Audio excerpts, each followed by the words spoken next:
So I wanted to talk a wee bit about this. I changed my cabling setup slightly, so I figured I would kind of show you what I've worked on. It's a bit of a spaghetti junction, but as you can see here, I've got a skirt switch and a component switch, and kind of tucked under here that you can't quite see, and there is a 5-point HDMI switch. So I'm thinking, why are you bothering with all this, Robert? What's all this nonsense? Well, I wanted to get my N64 and SNES into the system, because they weren't plugged in before, because they were running through Composite, which I've got here, which actually looks really good. So, give you a quick sort of overview. The SCART part, this is where all the fussing about went. So we've got the SNES, Mega Drive, the Saturn and N64, which feed from a SCART cable in this box out up to, where do I put it? Here. And we've got a second SCART switch.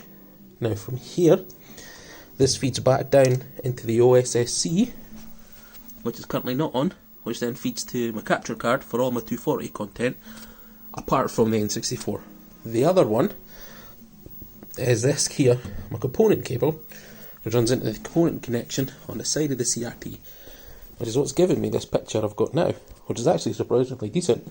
So, effectively, I've added in 2 extra consoles to this mess here, but what you might see under these cables, so I've got another SCART extension port there, and then a HDMI switch that runs under here, which feeds the video from the HDMI consoles, Xbox and whatnot, and the OSSC, and then feeds them all up to this bank monitor, and also through a little capture card into the setup over here.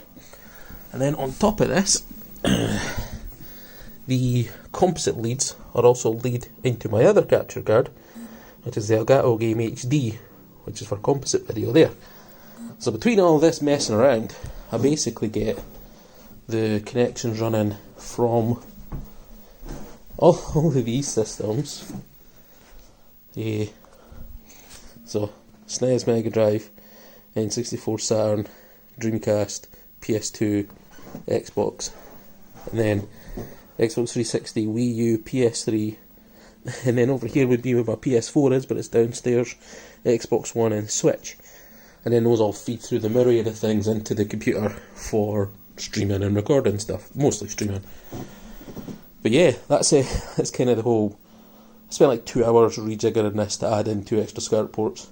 I've got one free that I'm thinking about putting in for the PS1, although I don't know about that. And I have got, I've still got a Jaguar and the 3DO to put in, and an original NES as well, but they don't get played as much. Although saying that, with the setup now, I could probably fit those in somewhere, got space for them. The second thing is that I've got space in this box here that I can feed a second SCART lead out. Now, somewhere over here, I intend to put a smaller CRT, presumably once I get this tower working, and then get this laptop out the way, and put a CRT up here. Then that way I've got a small one for when I'm playing, and then I've got over here, which is the bigger one for sharing on the couch, which is, well, covered in boxes of controllers. But yeah, this is a kind of quick, brief tour of the games room, I suppose. I'll show it off.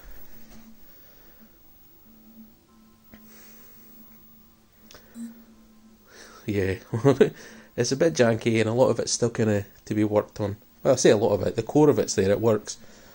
But yeah, I've got the N64 in there, the SNES is in now, and I can record from them and stream.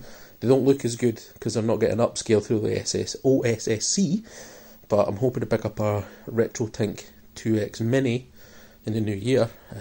So yeah, if you've got any questions about retro setups, recording, streaming, just how to plug them into your modern day telly, give me a shout. Anyway, have a good one.